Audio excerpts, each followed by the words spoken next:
इस वक्त की बड़ी खबर बंगाल से। 2026 में जो विधानसभा चुनाव होने वाले हैं उनसे पहले बंगाल भाजपा में बड़ी बगावत देखने को मिली है। पश्चिम बंगाल भाजपा के पुराने दिग्गज मिलकर नई पार्टी बनाने की कोशिश कर रहे हैं। नई पार्टी बनाने की बात उन्होंने कही है और नई पार्टी का नाम होगा बंगाल हिंदू सेना, जिसके लिए पहली मुलाकात भी हो चुकी है। साल्ट लेक सिटी में पहली बैठक हुई जिसमें नई पार्टी बनाने का प्रस्ताव पारित कर दिया गया। बंगाल बीजेपी के लिए यह बहुत ही कहें कि अच्छी खबर नहीं है, क्योंकि जो फिलहाल लोकसभा चुनाव हुआ उसके जो नतीजे आए उसमें वैसे ही बीजेपी का जो जनाधार था वो घटा हुआ नजर आ। उससे पहले जो विधानसभा चुनाव हुए थे वहां अच्छा खासा जनाधार बीजेपी को मिलता हुआ दिखाई दिया था, लेकिन जिस तरीके से लगातार बीजेपी के कार्यकर्ता टारगेट हो रहे हैं और उन्हें बचाने के लिए बीजेपी के जो पदाधिकारी हैं वो शायद उस स्तर का काम नहीं कर रहे हैं जिस स्तर के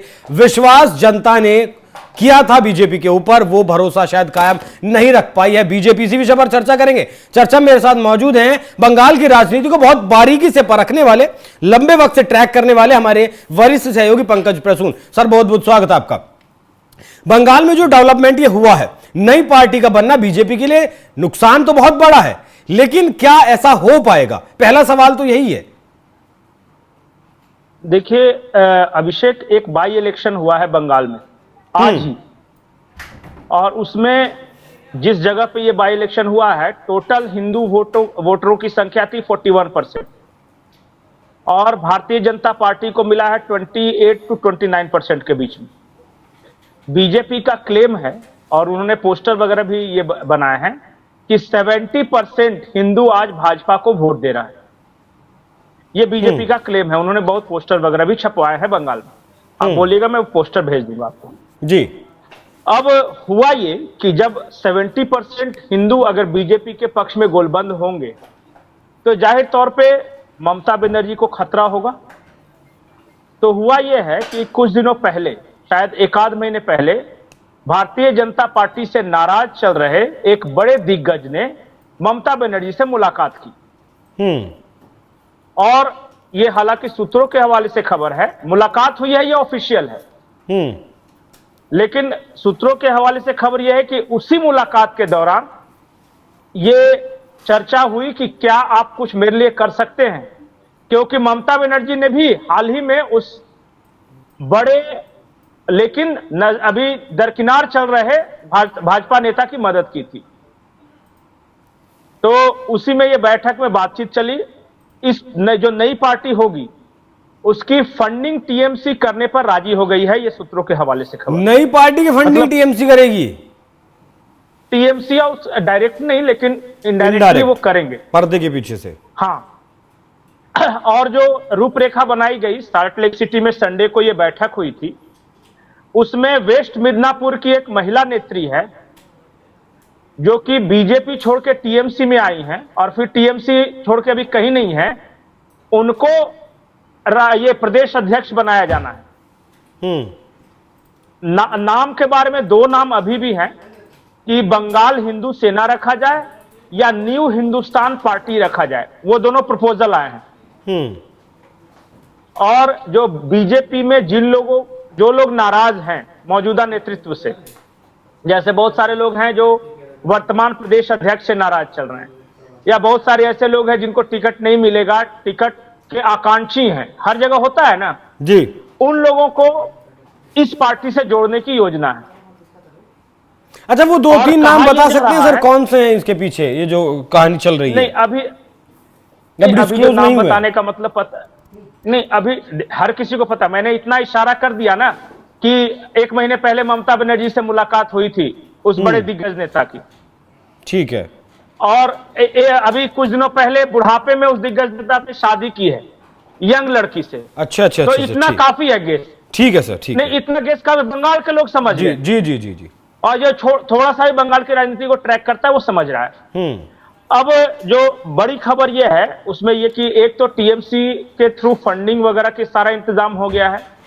दूसरा ये है कि आरएसएस के कुछ पदाधिकारी भी जो कि वर्तमान नेतृत्व से सहमत नहीं है, वो भी इस पार्टी को बनाने की योजना में शामिल हैं। 18 लोग बैठक में शामिल थे। जो न्यू सॉल्ट लेक सिटी में जो बैठक हुआ उसमें कुछ पूर्व विधायक भी थे, कुछ संगठन के दिग्गज भी थे, और इन सब लोगों ने मिलकर यह फैसला किया बहुत हो गया। और बाहर निकलने के बाद कुछ बताया नहीं, लेकिन अपने ही करीबी मीडिया पर्सनल से वो फोन कर करके बता रहे थे कि आज की जो बीजेपी है वो पैसे की सिर्फ बीजेपी है, यहां पैसा के सब कुछ चलता है, तो अमित शाह को ये चाहिए, तो वर्तमान प्रदेश अध्यक्ष को ये चाहिए। मतलब वो कान में फीड कर रहे हैं ये सारी बातें, और ये बताने की कोशिश कर रहे हैं कि आज के भाजपा को हिंदू वगैरह से कोई मतलब है नहीं, वो सिर्फ नारे लगाती है, हिंदुओं के लिए काम नहीं करती है। देखिए इतने मर गए, बताइए उसको पूछने नहीं आया। तो हम हैं असली हिंदू वाली पार्टी। और बाकायदा श्यामा प्रसाद मुखर्जी की तस्वीर लगा के ये बैठक की गई थी, उनकी जयंती थी ना अभी। तो बीजेपी के लिए कितना बड़ा खतरा है ये?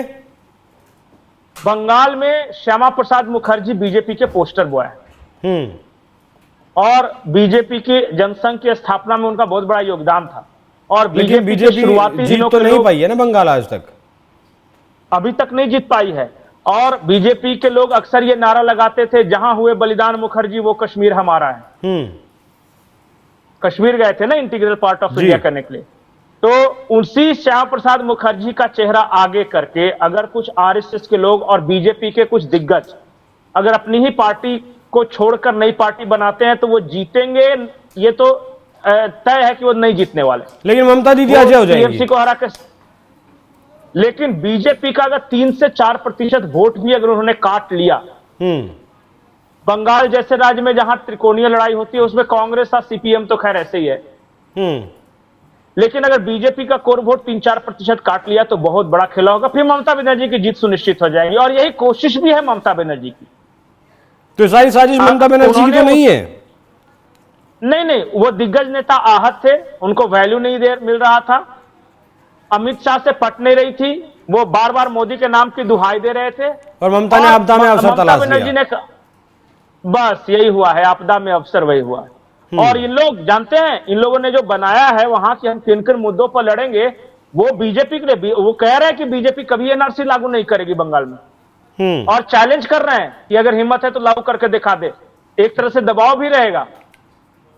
सारे बीजेपी के कोर एजेंडे को वो कह रहे हैं कि हम करने वाले हैं, वो सब तो सिर्फ माल मुद्रा की पार्टी है। क्या इन बागियों को मिलाने की फिर से कोशिश करेगी बीजेपी? देखिए खबर लीक हुई है आज ही, संडे को बैठक हुई, आज मंडे है, ये खबर लीक हुई है।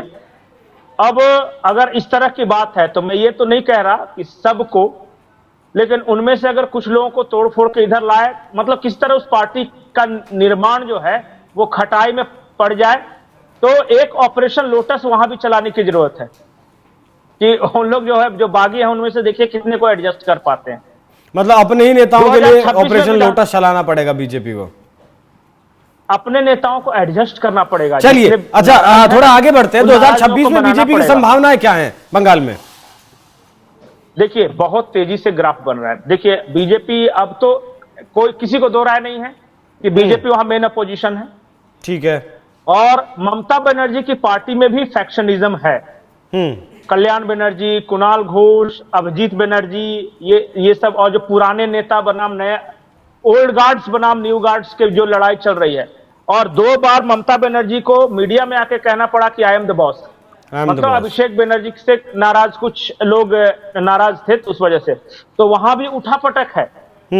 ममता बनर्जी के बाद कौन, इसकी कहानी अभी वहां रचनी शुरू हो गई, क्योंकि ममता बनर्जी का लास्ट कार्यकाल होगा, एज भी हो गया है, और वो खुद चाहती हैं कि वो अपनी देखरेख में सत्ता ट्रांसफर करे। तो इसी बात के लिए वहां उठापटक है। तो उधर से ध्यान हटाने के लिए अगर बंगाल बीजेपी में ये कर पाते हैं तब तो बीजेपी को नुकसान होगा, लेकिन बीजेपी अगर इस प्लान को किस तरह फॉइल कर देती है, खत्म कर देती है, तो बीजेपी निश्चित रूप से कड़े टक्कर में है बंगाल में। नहीं, उसके पीछे का बैकग्राउंड क्या है, टक्कर में क्यों है? क्योंकि संदेश खाली के बाद भी नतीजे तो हमने देखे ना, हिंदू मुस्लिम में तो बीजेपी नहीं वोट जोड़ पाई। अभी जो कुछ हुआ पिछले दिनों बंगाल में, जो हिंसा हुई, उसके नाम पर कैसे वो हिंदू बीजेपी को वोट दे देगा? मतलब गारंटी नहीं है ना वो। नहीं, देखिए बंगाल की को जब ग्राउंड को समझेंगे ना तो ऊपर से नहीं समझा जा सकता है बाहर से कि हिंदू मुस्लिम हो गया। वहां हिंदुओं में भी कई तरह के हैं। देखिए, मुस्लिम है 30% से एवं मुस्लिम है जी। 30% कहता है कि 35% है। उसमें खराब से खराब हालत में 15-20% जो हिंदू हैं वो देंगे ही देंगे टीएमसी को। तो जब डायरेक्ट फाइट होता है तो बीजेपी सीटों के लिहाज से पिछड़ती नजर आती है। बीजेपी वहां एक ही शर्त पे सरकार बना सकेगी, अगर सीपीएम कांग्रेस अच्छा प्रदर्शन करे तो वो होगा क्या वैसे कंडीशन में कि अगर इतने साल की एंटी इनकम्बेंसी के बाद अगर मुस्लिम वोटर किसी तरह ममता बनर्जी से नाराज होकर थोड़ा सा भी उनका चंक अगर सीपीएम और कांग्रेस की तरफ जाता है तब बीजेपी के चांसेस बढ़ेंगे, क्योंकि 15 से 20% बंगाली घोर सेकुलर हैं। उनको कोई फर्क नहीं पड़ता कि उनकी कोई बीबी बेटी को कोई उठा के ले जाए, बांग्लादेशी आए, इन सब से कोई मतलब नहीं। वो सब भालोबाशी, उनके लिए सब चंगा है, बस कोई दिक्कत नहीं। उनके लिए सब चंगा है मतलब अब वो कलकत्ता का जो भद्रलोक है ना, जो मिडिल क्लास वहां का, वो तो इतना सेकुलर है, इतना सेकुलर है कि आप देखेंगे कि वहां अक्सर उनकी बहू बेटी किसी मुस्लिम के साथ शादी कर ली, मुस्लिम के साथ भाग गई, उस तरह का वहां कल्चर है। तो वो तो देंगे ही देंगे इधर। लेकिन अगर एक तबका मुस्लिम वोट का टीएमसी से छिटकेगा तभी बीजेपी के चांस बढ़ते हैं, या फिर सारे हिंदू बीजेपी को दे दें, या तो सारे हिंदू बीजेपी को दे दें या फिर टीएमसी के सामने कांग्रेस और आपका जो और पार्टियां हैं यहां मजबूती के साथ लड़े, जो कम्युनिस्ट है, कम्युनिस्ट पार्टी। हाँ, लेफ्ट कांग्रेस अगर अच्छा प्रदर्शन करती है तब बीजेपी के चांस बनते हैं वहां पे। ठीक है, तो 2026 में अभी 35% है वो। अभी 26 में वक्त है, बंगाल के विधानसभा चुनाव में वक्त है, लेकिन हलचल अभी से शुरू हो चुकी है, धुआं उठना शुरू हो चुका है। अब इस धुएं का रुख किस तरफ जाता है, जिस तरीके का समीकरण पंकज जी ने बताया, अगर उस तरीके का समीकरण बीजेपी बनाने में कामयाब रहती है तो इस बार शायद बीजेपी अपना जो सपना है बंगाल में सरकार बनाने का वो पूरा कर सकती है। लेकिन अगर ये जो बंगाल हिंदू सेना करके अगर कोई पार्टी बनती है तब बीजेपी के लिए वाकई में मुश्किल पैदा हो सकती है। यहां बीजेपी को इस बात पर भी गौर करने की जरूरत है कि आखिर मतलब अपने ही नेताओं के बीच इतनी एंटी इनकम्बेंसी, अपने ही नेता क्यों, मतलब सरकार नहीं है, सत्ता अगर वहां बीजेपी के पास है तब अपने नेता पार्टी से दूर जा रहे हैं, तो चीजें समझ आती हैं। जब सत्ता आपकी नहीं है और सत्ता में आने की आप कोशिश कर रहे हैं, ऐसे में अगर आपके नेता आपका साथ छोड़कर जाते हैं, आरएसएस के लोग अगर साथ छोड़कर जाते हैं, तो वाकई में ये चिंतन करने का विषय है बीजेपी के लिए और दिल्ली में बैठे बीजेपी के आला कमान के लिए नजरें खोलने की जरूरत है कि बंगाल में आखिर चल क्या रहा है। पंकज जी, बहुत बहुत धन्यवाद आपका इतने मतलब ये जो रिपोर्ट लीक हुई है इस पर विस्तार से चर्चा करने के लिए। बाकी दर्शकों, आप इस विषय पर क्या राय रखते हैं कमेंट कर जरूर बताइएगा। नमस्कार।